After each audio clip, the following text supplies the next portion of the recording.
Você já sentiu o mundo inteiro virar suas costas para você? Imagine isto. Uma garota de 22 anos está sozinha em um frio tribunal de Mogno, sem advogado, sem família. Apenas uma madrasta, sorrindo da primeira fila, esperando para vê-la trancada por um crime que ela não cometeu. O juiz levantou seu martelo, pronto para selar seu destino como uma ladra comum.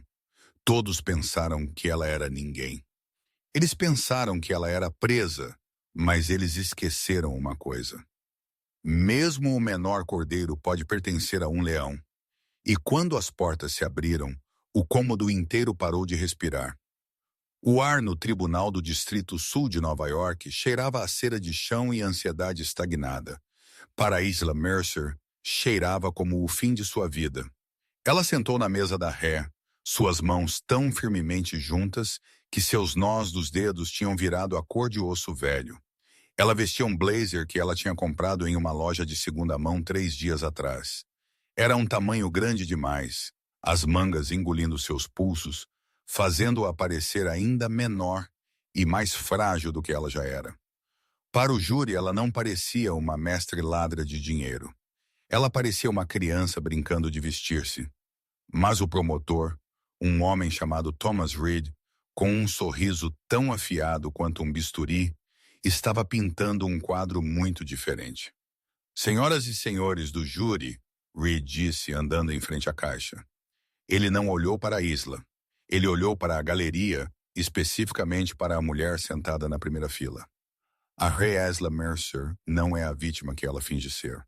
Ela é uma parasita. Ela pegou a bondade de sua madrasta Lydia Mercer e a retribuiu sifonando $300 mil da empresa de logística da família. Dinheiro destinado a pensões de funcionários. Dinheiro destinado a famílias trabalhadoras. Isla encolheu-se. Era uma mentira. Cada palavra dela era uma mentira meticulosamente elaborada e cara. Na galeria, Lydia Mercer enxugou os olhos secos com um lenço de seda. Ela era uma visão de elegância em luto em um terno Chanel preto, seu cabelo loiro penteado à perfeição. Para o mundo, Lydia era a viúva sofredora tentando salvar a empresa de seu falecido marido de uma enteada delinquente.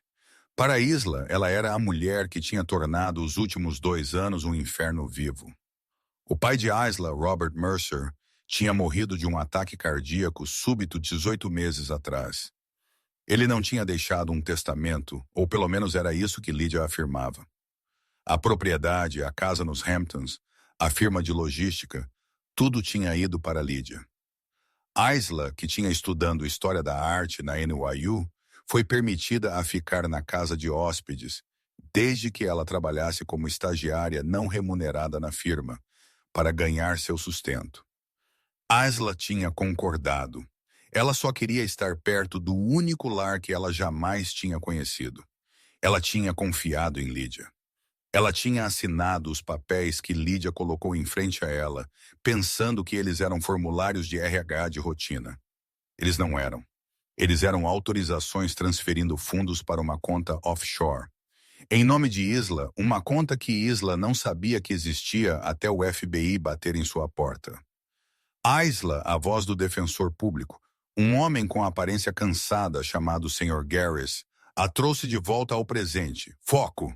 O juiz está lhe fazendo uma pergunta. Ayler olhou para cima. Juiz Harrison, um homem com um rosto como um mapa rodoviário amassado, estava olhando para ela por cima de seus óculos. Senhora Mercer, o juiz murmurou. Seu advogado solicitou um recesso para revisar a nova evidência apresentada pela promotoria. No entanto, dada a gravidade do risco de fuga indicado pela promotoria, estou inclinado a revogar a fiança a menos que você possa fornecer uma testemunha de caráter. Há alguém sequer neste tribunal que possa atestar por você? Isla virou-se. Ela examinou a galeria. Estava lotada de repórteres. O escândalo de desvio de dinheiro Mercer era fofoca de baixo risco para Nova York. Mas Lydia tinha um jeito de manipular a imprensa. Ela tinha pintado Isla como uma mimada, roubando da classe trabalhadora. Isla olhou para os rostos. Estranhos, repórteres, e Lídia olhando de volta com olhos frios e mortos, um pequeno sorriso brincando em seus lábios vermelhos. Lídia deu um microscópico balançar de cabeça, murmurando a palavra ninguém. Isla sentiu sua garganta fechar-se. Suas amigas da faculdade a tinham abandonado quando a notícia estourou. Seu pai estava morto. Ela não tinha irmãos. Não, Vossa Honra. Isla sussurrou, sua voz rachando. Não há ninguém. Lídia soltou um soluço teatral e Thomas Reed balançou a cabeça em falsa pena. Muito bem, disse o juiz Harrison, levantando seu martelo. À luz da falta de laços da ré com a comunidade e a evidência esmagadora, as pesadas portas de madeira na parte de trás do tribunal gemeram. Não foi um bater, foi uma abertura pesada e deliberada. O som foi alto o suficiente para cortar a sentença do juiz. Cabeças viraram. O oficial de justiça alcançou seu cinto. Um homem entrou. Ele era mais velho, talvez, em seus 50 e poucos anos, mas ele se movia com o tipo de vitalidade que o dinheiro compra. Ele vestia um terno de 3 peças grafite que lhe caía como uma segunda pele. Ele não parecia um advogado, e ele certamente não parecia um turista. Ele parecia que ele era dono do prédio. Ele parecia que ele era dono do quarteirão. Ele não parou na galeria. Ele caminhou direto pelo corredor central, seus sapatos sociais clicando ritmicamente no chão de parquet. Ordem! O juiz Harrison latiu, embora ele parecesse mais confuso do que zangado. Esta é uma sessão fechada. Senhor, você não pode simplesmente entrar aqui. O homem parou no corrimão logo atrás de Isla. Ele cheirava a sândalo e tabaco caro. Ele não olhou para o juiz. Ele olhou para a nuca de Isla. Eu peço desculpas pela interrupção, Vossa Honra, o homem disse. Sua voz era um barítono profundo carregando um sotaque britânico que suavizou as arestas ásperas do cômodo. Mas eu acredito que a jovem disse que ela não tinha ninguém para atestar por ela. Isso está incorreto. Lydia Mercer levantou-se, seu rosto corando rosa. Quem é este, Vossa Honra? Isso é uma perturbação. Removam ele. O homem lentamente virou sua cabeça para Lydia. Ele não franziu a testa. Ele não olhou fixamente. Ele simplesmente olhou para ela com a indiferença de uma bota em relação a uma formiga. Lydia sentou-se de volta, silenciada pelo peso puro de sua presença. E quem poderia ser você? O juiz Harrison perguntou, inclinando-se para a frente. O homem virou-se de volta para o banco. Ele alcançou seu bolso do paletó e produziu um cartão de visitas, deslizando-o pelo corrimão para o oficial de justiça, que o levou até o juiz. O juiz Harrison pegou o cartão. Ele ajustou seus óculos. Ele leu o nome. As sobrancelhas do juiz dispararam para sua linha do cabelo. Ele olhou do cartão para o homem, e então, inexplicavelmente, ele sentou-se mais ereto. Senhor Sterling, o juiz disse, seu tom mudando de aborrecimento para respeito cauteloso. Arthur Sterling. Uma onda de murmúrios percorreu a sessão da imprensa. Os repórteres estavam freneticamente teething on seus telefones. Arthur Sterling. O nome era sinônimo de transporte global, indústria pesada e aquisições implacáveis. Ele era um fantasma. Ele quase não dava entrevistas. Ele vivia em Londres, Mônaco e em uma ilha particular no Pacífico. O que ele estava fazendo em um julgamento de fraude de nível médio em Manhattan? O mesmo, Arthur Sterling disse. E qual é seu interesse neste caso, Sr. Sterling? O juiz perguntou. Arthur Sterling colocou uma mão no ombro de Isla. Seu aperto era quente, firme e protetor. Isla congelou. Ela nunca tinha visto este homem antes em sua vida. Você pediu uma testemunha de caráter, juiz. Sterling disse, sua voz ecoando no cômodo silencioso. Eu não sou apenas uma testemunha. Eu sou família. Lydia engasgou audivelmente. Isso é uma mentira. Ela é uma órfã. Sterling a ignorou. Ele olhou para Isla, seus olhos cinzentos suavizando pela primeira vez. Ela não é uma órfã, Sterling anunciou, virando-se para encarar o cômodo inteiro. Este tribunal pensou que ela estava sozinha, mas Isla é minha filha. O silêncio que se seguiu foi absoluto. Foi como se o ar tivesse sido sugado para fora do cômodo. Aisla olhou para ele, sua boca levemente aberta. Filha, era impossível. Seu pai era Robert Mercer. Ele a tinha criado. Ele a tinha ensinado a andar de bicicleta, a pintar, a dirigir. Ele era o homem enterrado em Queens. Senhor Sterling, o juiz Harrison gaguejou. Isso é, altamente irregular. Os registros do tribunal listam Robert Mercer como o pai. Robert Mercer era um bom homem, Sterling disse, sua voz abaixando com um respeito solene. Ele era meu amigo de confiança, e ele manteve uma promessa que eu lhe pedi para fazer 22 anos atrás. Mas Robert se foi agora, e eu não ficarei parado enquanto sua viúva. Sterling pausou, deixando a palavra pairar no ar como um insulto. Tenta destruir a única coisa que me resta. Lydia estava de pé novamente, tremendo. Isso é preposterous. Eu quero um teste de DNA. Eu quero prova. Você não pode simplesmente entrar aqui e alegar paternidade para resgatar uma criminosa. Sterling sorriu. Era um sorriso aterrorizante, frio. Eu esperava tanto de você, Lydia. É por isso que eu trouxe minha equipe legal. Ele gesticulou para o fundo do cômodo. As portas se abriram novamente e desta vez 6 advogados marcharam. Eles não eram defensores públicos. Estes eram tubarões internos humanos. Ayla reconheceu o advogado principal das notícias, Elias Thorne, o homem que tinha defendido o vice-presidente 3 anos atrás. Thorne aproximou-se do banco colocando uma pilha grossa de documentos diante do juiz. Vossa honra, estes são certidões de nascimento autenticadas do cartório em Zurique, declarações juramentadas do falecido Robert Mercer e resultados de DNA processados pela LabCorp ontem de manhã. O rosto de Lydia ficou pálido. Ela agarrou a parte de trás do banco, em frente a ela. Ontem de manhã, Aisla sussurrou. Sterling apertou seu ombro novamente. Eu estive observando Aisla por um longo tempo. Eu queria lhe dar uma vida normal. Robert deveria lhe dar isso. Mas quando eu vi o que ela estava fazendo com você, eu não podia mais ficar nas sombras. O juiz Harrison folheou os documentos, seu rosto ficando mais sério a cada página. Ele olhou para o promotor, Thomas Reed, que estava atualmente suando através de seu terno barato. Senhor Reed, o juiz disse, você viu esses documentos? Não, vossa honra, Reed guinchou. Bem, é melhor você olhar para eles, o juiz disse, deslizando o arquivo. Porque, de acordo com isto, a senhora Mercer, ou melhor, a senhora Sterling, é a única beneficiária de um fundo cego estabelecido pelo Sr. Sterling em 1998. Um fundo que parece possuir a maioria das ações da empresa de logística da qual ela é acusada de roubar. O tribunal irrompeu. Repórteres estavam gritando perguntas. A estenógrafa parou de digitar. Seu queixo caiu. A mente de Isla estava girando. A empresa que ela possuía, a empresa. Espere, Isla disse, sua voz tremendo. Se eu possuo a empresa, então você não pode desviar dinheiro de si mesma.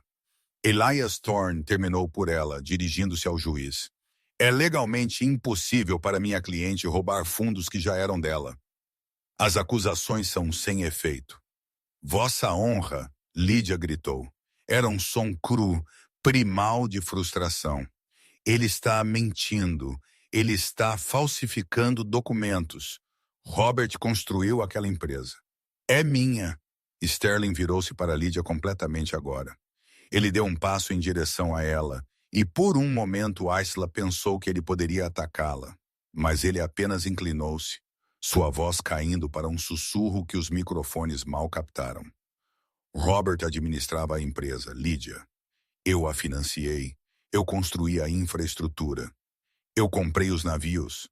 Robert era o rosto porque eu precisava permanecer anônimo.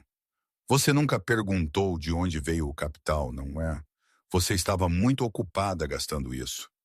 Ele endireitou-se e abotoou seu paletó. Você queria arruiná-la por 300 mil.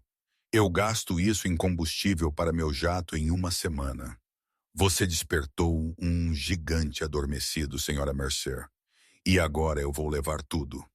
O juiz Harrison bateu seu martelo, quebrando o caos. Basta de silêncio. Fiança é concedida. Senhor Sterling, você está liberado sob sua própria palavra como custodiante da ré. Nós reconviremos na segunda-feira para autenticar estes documentos. O tribunal está encerrado. O martelo bateu. Wisla sentiu seus joelhos cederem. A adrenalina estava deixando seu sistema substituída pelo choque. Ela teria caído se Sterling não a tivesse pegado. Calma, ele murmurou. Eu peguei você. Enquanto ele a guiava em direção ao corredor, o mar de repórteres se abriu. Flashes dispararam como tempestades de raios. É verdade? Um repórter gritou. Você é realmente o pai dela? Senhor Sterling, por que o segredo? Ayla, você sabia? Sterling ignorou todos eles. Ele a conduziu para fora do tribunal, sua equipe legal formando uma falange em torno deles. Eles saíram correndo pelas portas do tribunal para a brilhante tarde de Nova York. Um comboio de SUVs pretos estava esperando no meio-fio, não apenas Ubers. Estes eram escalades blindados com bandeiras diplomáticas. Entre, Sterling disse, abrindo a porta para ela. Aisla hesitou. Ela olhou de volta para os degraus do tribunal. Lídia estava saindo agora, discutindo furiosamente com seu advogado. Ela parecia despenteada, desesperada. Pela primeira vez em 2 anos, Lídia parecia assustada. Aisla olhou para o homem segurando a porta. Seu pai, um magnata bilionário, parecia um sonho ou uma armadilha. Por que agora? Isla perguntou, olhando em seus olhos cinzentos. Se você é realmente meu pai, onde estava você quando eu tinha 10 anos? Onde estava você quando Robert morreu? Onde estava você quando eu estava dormindo em um colchão no chão da casa de hóspedes? Sterling não desviou o olhar. Havia dor em seus olhos, dor velha e profunda. Entre no carro, Aisla, ele disse suavemente. Eu lhe contarei tudo, mas nós não estamos seguros aqui. Lídia não é a única que quer você fora do caminho. Ao me revelar, eu coloquei um alvo em suas costas, muito maior do que uma pequena acusação de fraude. O sangue de Isla gelou. O que você quer dizer? Eu quero dizer, Sterling disse, escaneando os telhados dos prédios do outro lado da rua, que os 300 mil de dólares eram apenas a isca. Lídia estava trabalhando para outra pessoa, e agora que estou aqui, eles sabem que seu plano falhou. Ele a empurrou suavemente para dentro do carro e bateu a porta justamente quando um pneu guinchou à distância. O comboio de SUVs não parou até que eles chegaram a 432 Park Avenue, uma das torres residenciais mais finas, altas e exclusivas do hemisfério ocidental. As janelas eram quadrados escuros contra o céu azul, como olhos que não piscam observando a cidade abaixo. Aisla sentou na parte de trás do veículo principal, suas mãos ainda tremendo em seu colo. O assento de couro era macio, o ar-condicionado silencioso, mas ela sentiu como se estivesse sufocando. Ao lado dela, Arthur Sterling estava digitando furiosamente em um smartphone seguro. Ele não tinha falado uma palavra desde o guincho do pneu de volta ao tribunal. Onde estamos indo? Aisla perguntou, sua voz soando pequena na cabine blindada. Sterling deslizou o telefone para o bolso e olhou para ela. De perto, Aisla viu as linhas gravadas em seu rosto, cicatrizes de estresse que o dinheiro não podia apagar. Ele parecia cansado. Lar, ele disse simplesmente. Ou pelo menos meu lar em Nova York. Você estará segura lá. O prédio tem segurança biométrica e um elevador privado. Eu não quero estar segura, Aisla retrucou, um súbito flash de raiva cortando seu medo. Eu quero respostas. Você entra na minha vida depois de 22 anos, destrói minha madrasta em 5 minutos e me diz que eu possuo uma empresa para a qual eu estive limpando o chão. Quem é você realmente? Sterling suspirou. Ele sinalizou para o motorista e o carro entrou em uma garagem subterrânea que parecia mais uma abóbada de banco.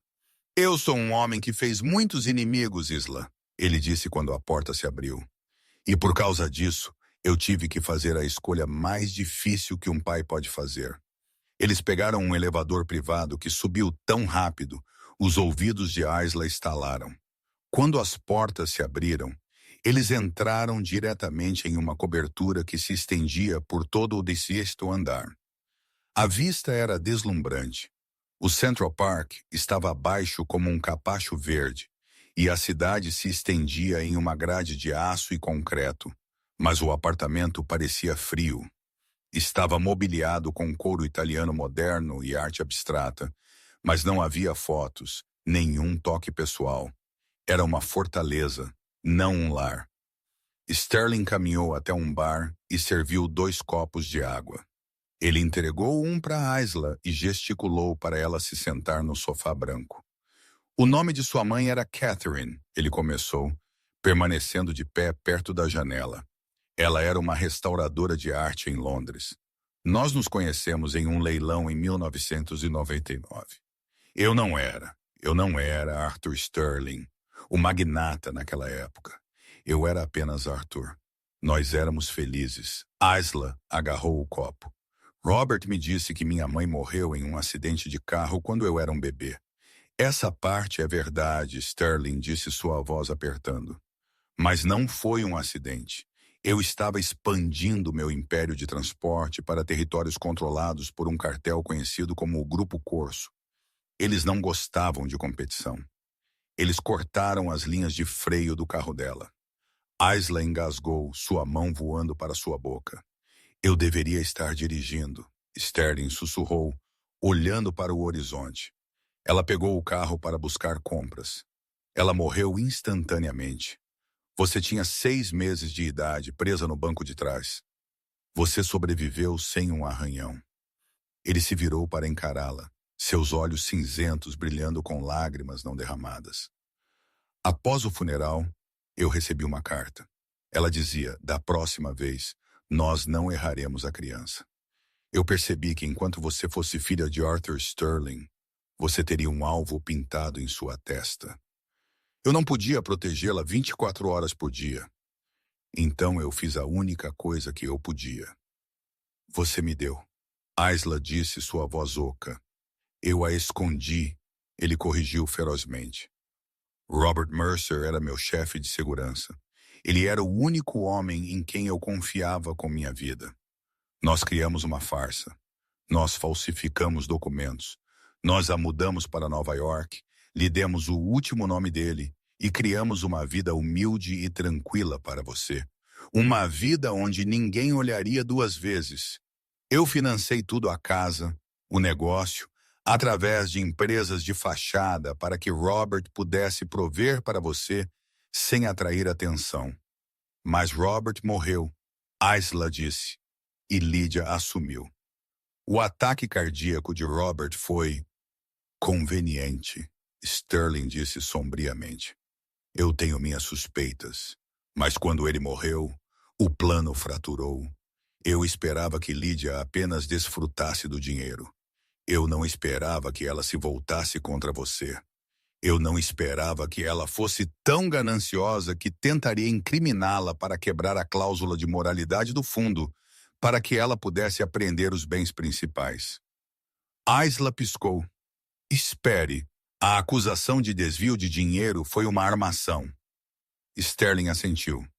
Se você for condenada por um crime, o fundo que eu estabeleci para você se dissolve, e os bens voltam para o tutor legal ou parente mais próximo listado no estatuto da empresa. Lydia. Isla se sentiu doente. A crueldade disso era de tirar o fôlego. Lydia não apenas a queria fora. Ela havia sistematicamente tentado destruir seu futuro para descontar um cheque. Por que você não veio antes? Isla perguntou, lágrimas finalmente escorrendo. Eu estava dormindo naquela casa de hóspedes, congelando. Eu pensei que era inútil. Sterling sentou-se ao lado dela, hesitando antes de cobrir sua mão com a dele. Eu pensei que você estava segura enquanto fosse invisível. Se eu voltasse, os Corsos ou seus sucessores saberiam que você era minha. Eu a observei de longe, Asla. Eu tenho um arquivo de cada boletim escolar, cada desenho, cada foto que Robert me enviou. Eu não a abandonei. Eu estava esperando até que você fosse velha o suficiente para lidar com o peso do meu mundo. Ele alcançou o bolso do paletó e puxou uma pequena bolsa de veludo. Ele a virou e um medalhão de prata deslizou sobre a mesa de centro. Isla congelou. Isso é meu. Eu o deixei no apartamento no Brooklyn quando a polícia me prendeu. Minha equipe o recuperou há 1 hora, Sterling disse. Abra-o. Isla abriu o medalhão com uma unha trêmula. Dentro havia uma pequena foto desbotada de uma mulher com olhos risonhos e cabelo escuro segurando um bebê. Catherine, Sterling disse suavemente. E você? Isla olhou da foto para o homem sentado ao lado dela. A raiva não desapareceu, mas de repente estava pesada de tristeza. Ela percebeu que, embora tivesse perdido um pai, ela nunca soube que ele havia perdido a única família que ele tinha para mantê-los vivos. Então, o que acontece agora? Isla perguntou, limpando o rosto. A expressão de Sterling endureceu. O pai enlutado desapareceu, substituído pelo titã da indústria. Agora, ele disse, levantando-se, nós paramos de jogar na defesa. Lídia é um peão. Uma mulher como ela não elabora uma armação financeira complexa envolvendo contas offshore sozinha. Ela teve ajuda. Alguém poderoso forneceu a estrutura legal e a tecnologia para falsificar essas transferências. Quem? Isso é o que vamos descobrir, Sterling disse. Mas primeiro você precisa parecer à parte. Você não é mais a vítima, Isla. Você é a herdeira do Império Sterling. Amanhã vamos para a guerra. Mas esta noite você descansa. Ele se virou para sair do quarto, mas parou na arcada. Mais uma coisa, Isla, ele disse, sua voz grave. Não saia deste prédio. Não contate ninguém. Seu telefone foi clonado pelos associados de Lídia. Foi assim que eles souberam onde você estava. Nós estamos em uma fortaleza, mas os lobos estão arranhando a porta. Enquanto Isla dormia em uma cama que custava mais do que sua mensalidade universitária, Lydia Mercer estava sentada em um camarote no fundo de um clube de jazz mal iluminado em Greenwich Village. Ela estava em seu terceiro martini, e sua mão tremia tão mal que a azeitona estava vibrando no copo. O clube estava vazio, exceto pelo barman, que estava polindo copos com indiferença estudiosa, e o homem sentado em frente a ela. O homem era mais jovem que Sterling, talvez em seus 40 e poucos anos. Ele tinha cabelo loiro penteado para trás e usava um terno que era muito brilhante, muito azul. Ele parecia um modelo em um comercial de perfume, mas seus olhos eram planos e predatórios. Este era Sebastian Cross, um corporate fixer, conhecido no submundo por fazer problemas e pessoas desaparecerem. Você disse que seria fácil. Lídia sibilou sua voz baixa. Você disse que ela era ninguém. Você disse para pegar o dinheiro, incriminar a garota e o fundo se desbloquearia. Você não me disse que o pai dela era Arthur Bloody Sterling. Sebastian Cross tomou um gole lento de seu whisky. Ele não parecia preocupado. Ele parecia divertido.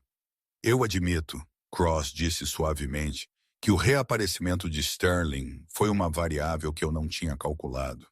Nós assumimos que ele estava morto ou aposentado. Ele não pisava em solo americano há 1 década. Ele tem uma equipe legal do tamanho de um exército, Lídia quase gritou. Eles têm DNA. Eles têm documentos. Eu vou para a cadeia, Sebastian. Eles vão rastrear as contas offshore de volta para mim. Eles não vão, Cross disse, porque as contas não estão em seu nome, Lídia. Elas estão em uma empresa de fachada nas Ilhas Cayman, que eu controlo, que nós controlamos, Cross corrigiu. Ele se inclinou para frente. Acalme-se.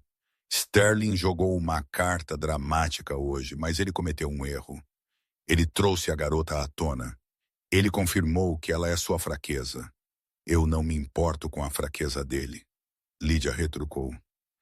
Eu me importo com minha pensão alimentícia. Eu me importo com minha liberdade.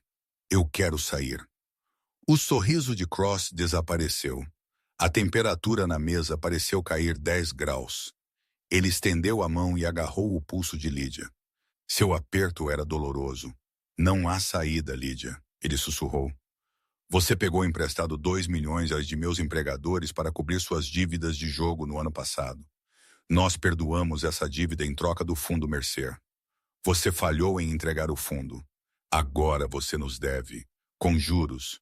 Lídia choramingou. O que você quer que eu faça? Eu não posso tocá-la agora. Ela está com ele. Sterling pensa que é intocável. Cross disse, soltando a mão dela. Mas ele está longe de Nova York há muito tempo. Ele não sabe como o jogo mudou. Ele pensa que esta é uma batalha legal. Não é. Cross puxou um telefone do bolso e o deslizou pela mesa. Na tela havia um feed de vídeo ao vivo. Estava granulado, mostrando o exterior de um prédio. 432 Park Avenue. Nós temos olhos na torre, Cross disse. A garota é a chave. Sterling a está guardando, mas garotas da idade dela. Elas ficam inquietas. Elas ficam emocionais. Ela está cortada de suas amigas, de sua vida. Ela cometerá um erro. E quando ela o fizer, não a incriminaremos dessa vez. O que você fará? Lídia perguntou, aterrorizada. Nós a trocaremos, Cross disse friamente. A vida dela pelas rotas de navegação que Sterling controla no Atlântico Norte. Meus empregadores querem sua rede de distribuição. A garota é apenas a moeda. Na manhã seguinte, o sol inundou a cobertura, acordando Isla de um sono inquieto. Ela sentou-se desorientada por um momento pelo tamanho imenso do quarto. Uma empregada em um uniforme cinza já estava lá colocando uma bandeja de café da manhã. Sr. Sterling está em uma chamada de conferência com Tóquio, a empregada disse educadamente. Ele pediu que você não fosse incomodada até o meio-dia. Ele deixou um cartão de crédito e um tablet para você pedir algumas roupas. Isla olhou para o tablet. Estava bloqueado para um aplicativo de compras. Sem navegador, sem redes sociais. Isla sentiu um pico de frustração. Ela era grata, sim, mas ela se sentia como uma prisioneira. Ela caminhou até a janela. A cidade parecia tão perto. De repente, um pensamento a atingiu. O depósito. Antes do julgamento, quando ela havia sido expulsa da casa principal, ela havia colocado as poucas coisas que Lídia não havia queimado em um depósito barato em Queens. Seus cadernos de rascunho, seu portfólio. As únicas coisas que provavam que ela era uma artista, não apenas uma herdeira ou uma fraude. Se a equipe de Sterling tivesse limpado a casa, eles não saberiam sobre o armário. Lídia poderia mandar alguém para destruí-lo apenas por despeito. Isla olhou para a porta. Sterling estava ocupado. Os seguranças estavam lá fora. Ela caminhou até o tablet. Ela não conseguia ligar. Mas ela se lembrou de algo da noite anterior. A empregada havia usado um cartão de acesso do elevador de serviço para trazer o carrinho de café da manhã. Ele estava na borda da mesa do console, perto da porta. O coração de Isla martelou. Ela sabia que era estúpido. Ela sabia que Sterling a havia avisado. Mas o pensamento de perder sua arte, sua identidade real, era insuportável. Ela só precisava de uma hora. Ela iria pegar o portfólio e voltar. Ela se vestiu rapidamente com as roupas que havia usado ontem, o blazer oversized e jeans. Ela pegou o cartão de acesso. Ela esperou até que as vozes dos guardas se afastassem pelo corredor, rindo de algo. Ela escorregou pela porta, virou à esquerda em vez de à direita, em direção aos elevadores principais, e encontrou o elevador de serviço. Ele abriu com um ding. Ela entrou e apertou G. Ayla chegou à rua sem ser parada. A equipe assumiu que ela era apenas mais uma jovem residente. Ela levantou sua gola e caminhou 2 quadras antes de chamar um táxi amarelo. Queens, ela disse ao motorista. Long Island City, e depressa. Ela não notou o sedã preto que saiu do tráfego e começou a seguir o táxi mantendo 2 carros de distância. 30 minutos depois, Isla estava em frente a uma porta de enrolar laranja enferrujada na instalação You Store It. Era uma área desolada cercada por oficinas de funilaria e cercas de arame. Ela digitou seu código. A porta subiu. Lá estava, uma pilha de caixas plásticas. Sua vida. Ela correu para a frente, pegando sua maleta de portfólio preta. Ela a abraçou ao peito, sentindo uma onda de alívio. Sentimental, não somos? A voz veio de trás dela. Isla girou. Sebastian Cross estava de pé na porta aberta do depósito. Ele estava sorrindo, mas suas mãos estavam enluvadas em couro preto. Atrás dele estavam 2 homens que pareciam ter sido esculpidos em granito. Quem é você? Isla gaguejou, recuando até que ela bateu na pilha de caixas. Eu sou um amigo de sua madrasta, Cross disse entrando. E eu sou o homem que vai deixar seu pai muito, muito pobre. Isla avançou para a fenda entre os homens, balançando seu portfólio como uma arma. Cross pegou seu braço com velocidade aterrorizante. Ele o torceu e Isla gritou, derrubando a maleta. Não grite, Cross disse, produzindo uma seringa de seu bolso do paletó. É apenas um sedativo leve, facilita o transporte. Isla chutou sua canela com força. Cross grunhiu, mas não a soltou. Ele destampou a agulha. Segure-a! Ele comandou os outros homens. Eles agarraram seus braços. Isla abriu a boca para gritar, mas uma mão pesada agarrou seu rosto. Ela observou a agulha vindo em direção ao seu pescoço. Sterling estava certo. Ela pensou, o pânico explodindo em seu peito. Eu sou tão estúpida. De repente, o som de um motor rugiu como um jato decolando.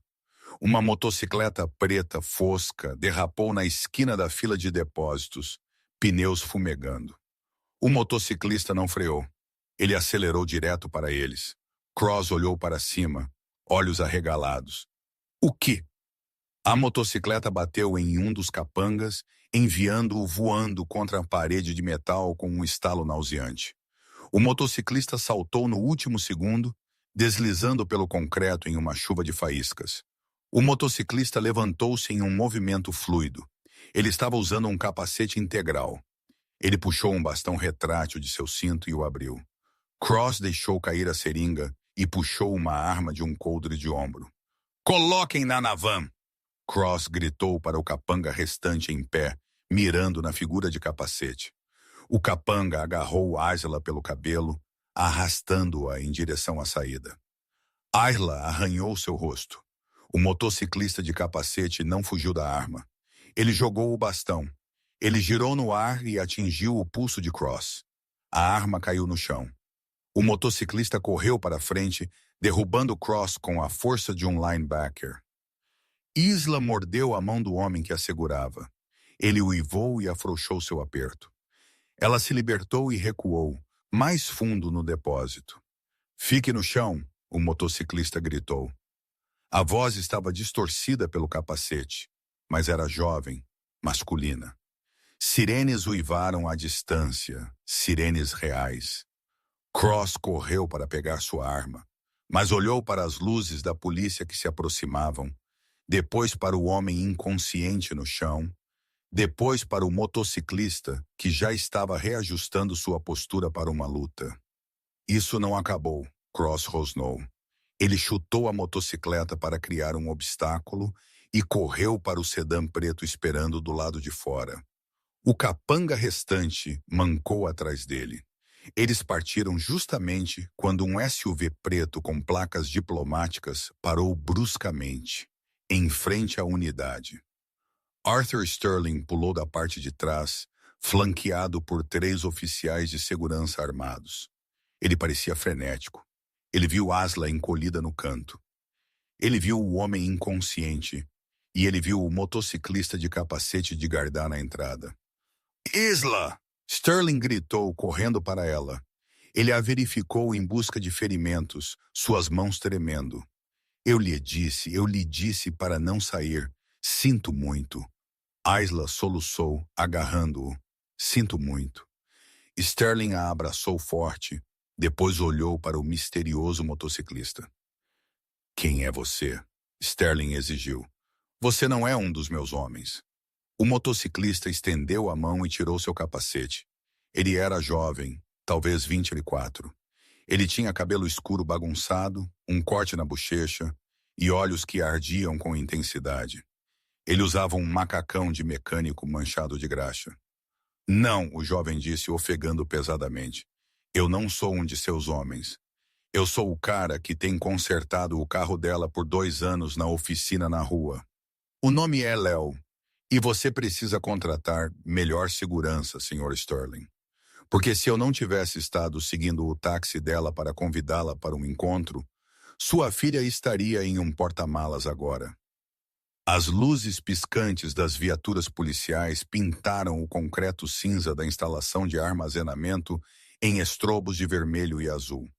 Mas estes não eram oficiais comuns da NYPD. Eles estavam falando em tons abafados com Elias Thorne, o advogado principal de Sterling, que havia chegado minutos após o ataque. Isla sentou-se no para-choque traseiro do SUV blindado, um cobertor jogado sobre seus ombros. Sua adrenalina estava diminuindo, deixando-a fria e tremendo. Ao lado dela sentou-se Léo. O mecânico havia limpado a graxa de seu rosto, revelando uma mandíbula afiada e olhos que estavam atualmente fixos em Arthur Sterling, com uma mistura de desafio e cautela. Sterling andava de um lado para o outro na frente deles, seu telefone colado ao ouvido, enquanto ele latia ordens em francês, depois japonês, depois inglês. Ele finalmente desligou e virou seu olhar penetrante para Léo. Você, Sterling disse, apontando um dedo bem cuidado. Você seguiu minha filha. Eu segui uma cliente. Léo corrigiu sua voz, áspera, mas firme. Ele estremeceu ligeiramente ao se mover. O acidente de motocicleta claramente havia machucado suas costelas. Isla veio à oficina 3 dias atrás. Ela parecia assustada. Ela me pediu para verificar seus pneus porque ela pensou que alguém a estava seguindo. Eu encontrei um rastreador GPS na caixa da roda. A cabeça de Isla se levantou. Você nunca me disse isso. Eu o tirei, Léo disse, olhando para ela suavemente. Eu não queria assustá-la, até que eu soubesse quem o colocou lá. Eu estava indo para o tribunal para lhe dizer. Mas então, bem, o circo aconteceu. Quando eu vi você entrar em um táxi hoje, eu tive um mau pressentimento. Sterling olhou para o jovem. Ele estava acostumado a pessoas se curvando diante dele. Este mecânico manchado de graxa em um macacão rasgado estava olhando-o nos olhos. Você tem treinamento militar, Sterling afirmou. Não foi uma pergunta. A maneira como você desarmou aquele homem, isso não foi briga de rua. Léo hesitou. Army Rangers, 2 turnês. Eu saí no ano passado para cuidar da loja do meu pai. Sterling assentiu lentamente, o fantasma de um sorriso tocando seus lábios. Você salvou a vida dela, senhor. Donovan. Léo Donovan. Sr. Donovan, você salvou a herdeira do Sterling Energy and Shipping Consortium. Você entende que sua vida como você a conhece acabou. Sebastian Cross viu seu rosto. Ele sabe que você interferiu. Você está na lista agora. Léo olhou para Isla. Ela parecia pequena e aterrorizada sob o cobertor pesado. Ele se lembrou de como ela costumava ir à oficina desenhando em um caderno, enquanto ele trocava o óleo dela, falando sobre a história da arte, com uma paixão que fazia a garagem suja parecer mais brilhante. Eu não tenho medo de caras internos baratos. Léo disse. Bom, Sterling disse, porque você virá conosco. Com licença. Eu preciso de homens que sejam leais à Isla, não ao meu salário, Sterling disse, abrindo a porta do SUV. Você claramente se importa com ela. Você tem as habilidades. Estou lhe oferecendo um emprego. Detalhe pessoal. O triplo do que você ganha na garagem. Mais quarto e alimentação na residência 432 Park Avenue. Você responde a ela. Léo olhou para Isla. É isso que você quer? Isla estendeu a mão e pegou a mão de Léo. Sua palma era áspera, calejada e quente. Parecia a única coisa real em um mundo que havia se transformado em um pesadelo. Por favor, ela sussurrou. Eu não confio em mais ninguém. Léo apertou a mão dela. Tudo bem, estou dentro. A viagem de volta para Manhattan foi tensa. Quando eles chegaram à cobertura, a atmosfera havia mudado. Não era mais um santuário. Era uma sala de guerra. Sterling os conduziu ao seu escritório particular. Um quarto dominado por uma maciça mesa de mogno e uma parede de monitores exibindo rotas de navegação global, cotações de ações e feeds de notícias ao vivo. Sentem-se, Sterling comandou. Isla e Léo sentaram. Sterling serviu-se de um whisky, suas mãos finalmente mostrando um tremor de estresse. Isla, você perguntou quem estamos lutando. Sterling disse, tomando um longo gole. Sebastian Cross é um fixer para o Grupo Corso. Eles são um conglomerado de investidores sombrios. Eles não constroem nada. Eles adquirem. Eles desmembram empresas por peças. 20 anos atrás, eles tentaram comprar minhas rotas de navegação no Atlântico Norte. Eu recusei. Eles mataram sua mãe. Isla sentiu o sangue escorrer de seu rosto. E agora o contrato de arrendamento dessas rotas de navegação está para ser renovado com a Organização Marítima Internacional. Sterling explicou. Se eu estiver distraído, digamos, por um julgamento criminal envolvendo minha filha ou um sequestro, eu posso perder o prazo de apresentação. Se eu perder o prazo, os direitos vão a leilão. Os corsos os comprarão. É um jogo de trilhões de dólares, Isla. Então eu sou apenas uma distração, Isla disse amargamente. Você é a alavanca, Sterling corrigiu. Mas eles cometeram um erro. Eles tornaram isso pessoal e eles nos subestimaram. Ele apertou um botão em sua mesa. A parede de monitores mudou. As cotações de ações desapareceram, substituídas por arquivos, fotos e plantas. Amanhã à noite é o gala de inverno da Fundação Sterling. Sterling anunciou. Cada power broker em Nova York estará lá. O prefeito, o governador, a imprensa e os representantes do Grupo Corso. Você não vai cancelá-lo? Léo perguntou surpreso. Eu nunca cancelo. Sterling fixou seus olhos duros como pedra. Nós vamos usá-lo. Isla, você vai entrar naquela gala no meu braço.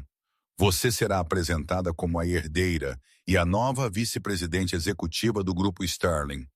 Eu não posso, Isla protestou. Eu não sei nada sobre negócios. Eu sou uma estudante de arte. Você é uma Mercer e uma Sterling, seu pai disse ferozmente. Você tem meu sangue e o coração de Robert. Nós vamos passar as próximas 24 horas preparando você. Nós vamos forçá-los a sair. Cross não a atacará em uma sala cheia de senadores e câmeras. Ele tentará intimidá-la. Ele tentará fazer você ceder. Sterling inclinou-se sobre a mesa. Nós vamos armar uma armadilha. E você, minha filha, é a isca. As próximas 24 horas foram um borrão. A cobertura se transformou de um lar em uma sala de guerra. Estilistas, treinadores de fala e consultores de segurança cercaram Isla, despojando a estudante de arte aterrorizada e forjando uma arma feita de seda e aço. Quando o sol se pôs sobre o Central Park, Isla sentiu como se estivesse usando a pele de outra pessoa. Ela ficou diante do espelho de corpo inteiro em um vestido de veludo azul meia-noite que cintilava como um céu machucado.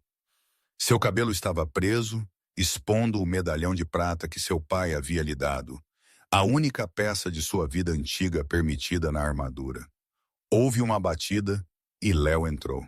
Ele havia trocado seu macacão manchado de graxa por um terno preto sob medida que escondia o coldre em suas costelas. Ele parou na porta, sua respiração presa. Você parece. Ele lutou. Seu comportamento arrogante usual havia sumido. Você parece que poderia queimar a cidade. As mãos de Isla estavam tremendo. Eu sinto que estou prestes a vomitar. Léo se aproximou, seus olhos intensos. Lembre-se da garagem. Não inunde o motor. Apenas respire. Seu pai tem o perímetro, mas eu estou bem aqui. Eu não deixarei ninguém tocar em você. Arthur Sterling apareceu atrás deles, parecendo em todos os aspectos o imperador da indústria. Ele ofereceu seu braço à sua filha. O carro está esperando. Os lobos estão com fome, Isla. Vamos alimentá-los. O Museu Metropolitano de Arte era uma fortaleza de luz e ruído. Enquanto a limusine parava, os flashes explodiram como uma tempestade de raios.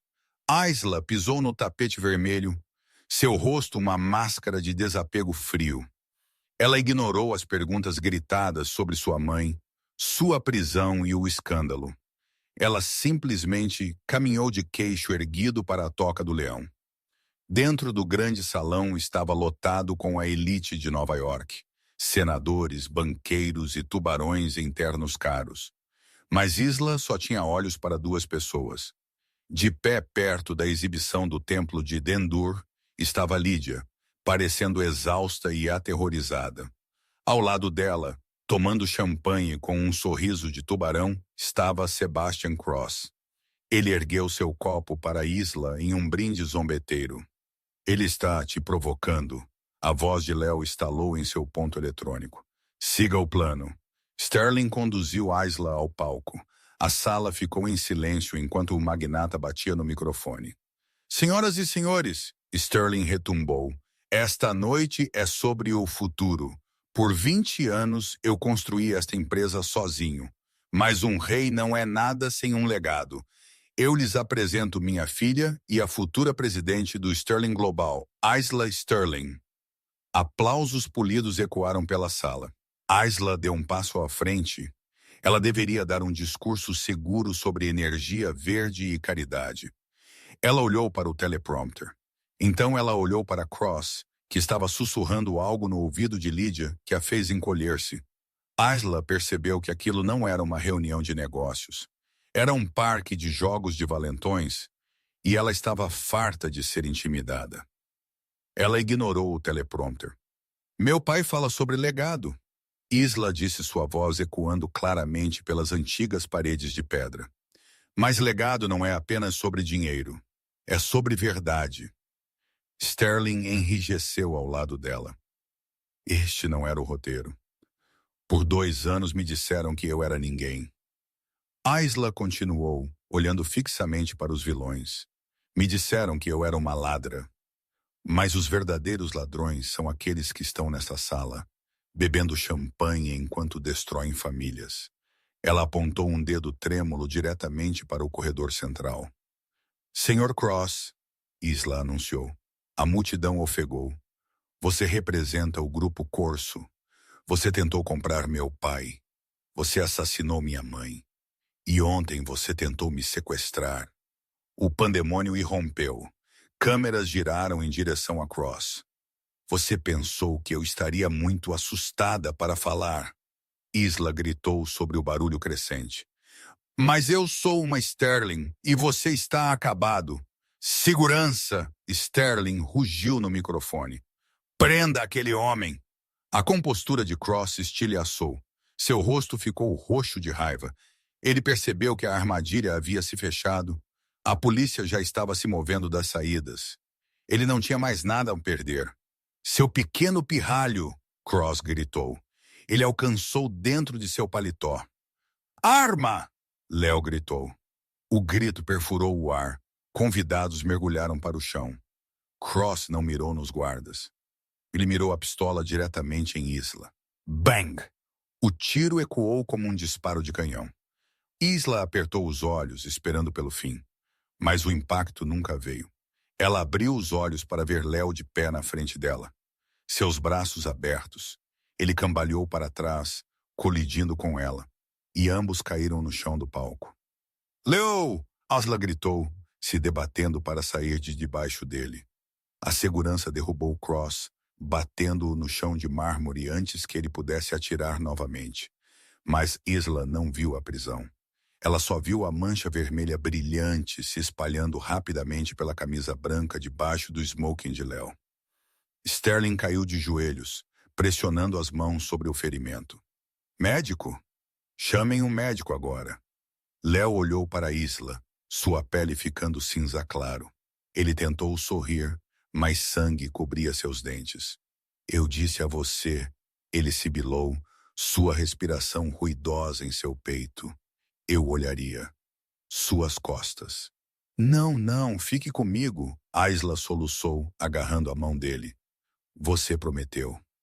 Os olhos de Léo reviraram sua mão, ficando mole na dela. As câmeras piscaram, capturando o momento em que a herdeira gritou, segurando o corpo quebrado do garoto que havia salvado sua vida. A sala de espera do Hospital Mount Sinai estava em silêncio, exceto pelo tic-tac rítmico de um relógio na parede.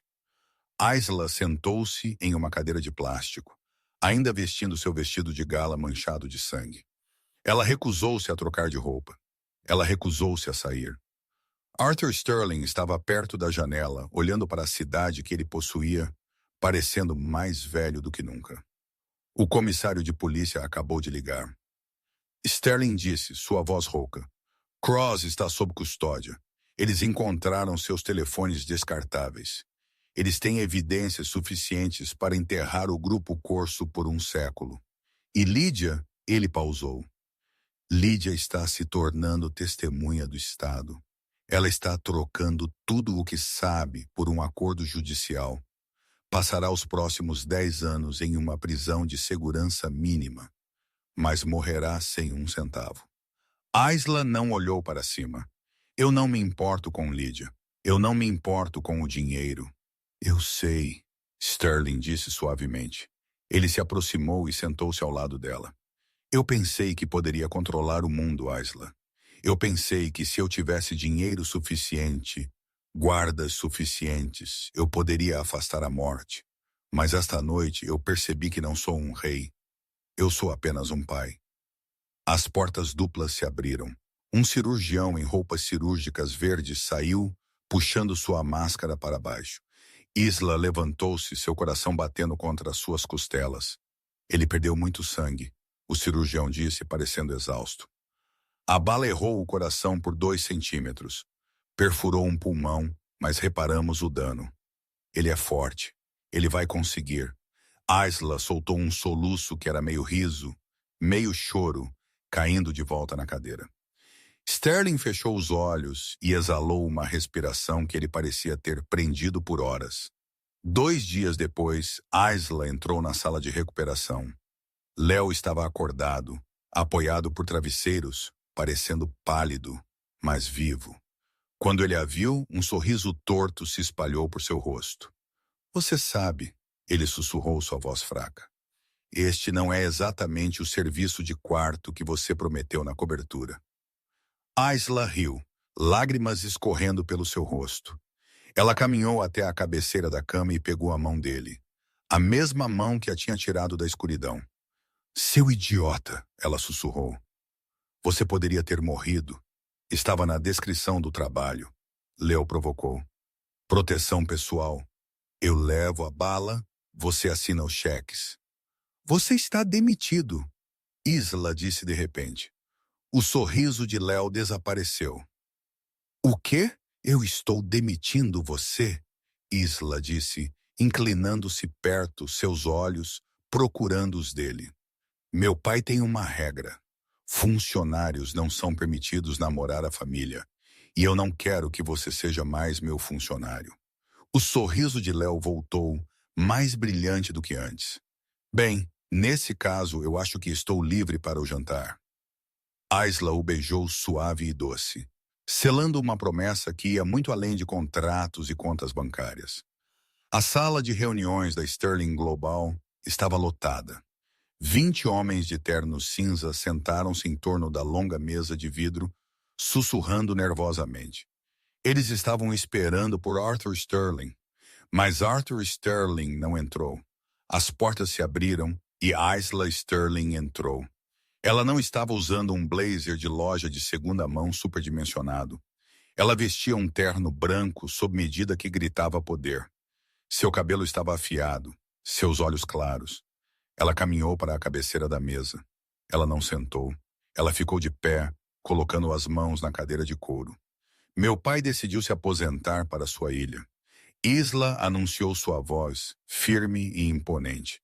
Ele confia o futuro desta empresa a sangue novo. Ela olhou ao redor da sala. Ela viu dúvida em alguns olhos, medo em outros. Mas ela não se importou. Ela havia sobrevivido à pobreza. Ela havia sobrevivido à traição. Ela havia sobrevivido a uma bala. Uma sala de reuniões não era nada. Não somos mais apenas uma empresa de navegação, Isla disse, pegando um controle remoto e ligando a tela atrás dela. Ela mostrou uma planta para uma nova iniciativa global de restauração de arte financiada por comércio de energia limpa. Vamos mudar o mundo, e se alguém tiver um problema com isso, a porta está à sua esquerda. Ninguém se moveu. Isla sorriu. Era o sorriso de uma leoa que finalmente havia encontrado seu rugido. Bom, ela disse, agora vamos trabalhar. E essa é a história de Isla Sterling. De um tribunal frio sem ninguém ao seu lado para a liderança de um império global, ela provou que você pode tirar o dinheiro de uma pessoa, sua casa e seu nome, mas você não pode tirar seu espírito. Lídia pensou que estava esmagando um inseto, mas acabou pulindo um diamante. O que você acha? Lídia se saiu muito fácil com 10 anos de prisão? E você teria perdoado seu pai por esconder a verdade por 20 anos? Deixe-me saber seus pensamentos nos comentários abaixo. Eu leio cada um. Se você gostou desta história de justiça, romance e vingança, por favor, clique no botão curtir. Isso realmente ajuda o canal a crescer. E não se esqueça de se inscrever e tocar o sino para que você nunca perca uma história. Até a próxima vez, lembre-se, às vezes as pessoas mais quietas têm o rugido mais